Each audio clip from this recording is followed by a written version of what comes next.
नमस्कार, मैं सतीश मेहरा। साथियों, पिछले एक दशक से भी ज्यादा समय से डिमोरलाइज कांग्रेस ने एक सूत्री कार्यक्रम पर कार्य करना शुरू कर दिया है।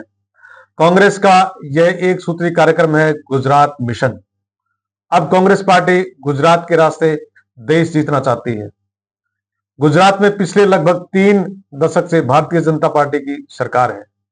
कांग्रेस नेता राहुल गांधी का 3 बार गुजरात जाना और गुजरात के ही अहमदाबाद में कांग्रेस का राष्ट्रीय अधिवेशन आयोजित करना यह दर्शाता है कि अब राहुल गांधी को मछली की आंख के रूप में सिर्फ गुजरात दिखाई दे रहा है। भारतीय जनता पार्टी का सबसे मजबूत राज्य गुजरात है, क्योंकि सत्तारूढ़ पार्टी भारतीय जनता पार्टी के दोनों ही रणनीतिकार नरेंद्र मोदी और अमित शाह गुजरात से आते हैं।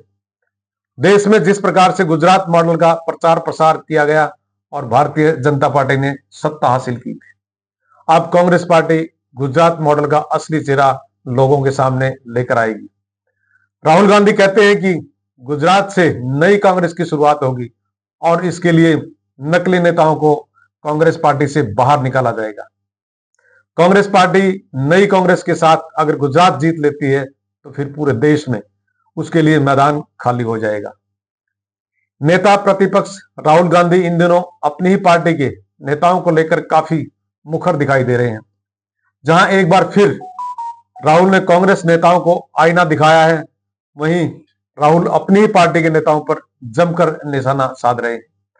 जिन नेताओं की जनता के साथ कनेक्टिविटी नहीं है, उन नेताओं को बाहर किया जाएगा। उन्होंने यहां तक कहा है कि जो सीनियर नेता बने घूम रहे हैं वो बूथ तक नहीं जिता पाते। गुजरात विधानसभा चुनाव 2017 में 182 सीटों में से बीजेपी ने 99 सीटों के साथ बहुमत के आंकड़े को पार किया था। वहीं कांग्रेस को 77 यानी 77 सीटें मिली थी। दोनों में अगर अंतर देखा जाए तो महज 19 सीटों का अंतर था। इसे कांटे की टक्कर कहा जा सकता है। फिर 2022 के चुनाव में कांग्रेस बहुत नीचे चली गई थी। अब कांग्रेस पार्टी 2017 के विधानसभा चुनाव से सीख लेकर गुजरात मिशन पर निकली है।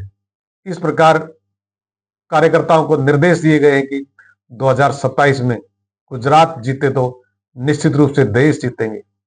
हालांकि गुजरात चुनाव से पहले देश के कई राज्यों में चुनाव है, लेकिन कांग्रेस का मिशन केवल गुजरात मिशन है। कांग्रेस नेता राहुल गांधी ने भी अभी से गुजरात के माध्यम से 2029 के लिए काम करना शुरू कर दिया है। अब यह कांग्रेस के नेताओं पर निर्भर करता है कि क्या कांग्रेस पार्टी पुराने दिग्गजों की जगह नए ऊर्जावान नेताओं से किस प्रकार से काम लेगी। नमस्कार।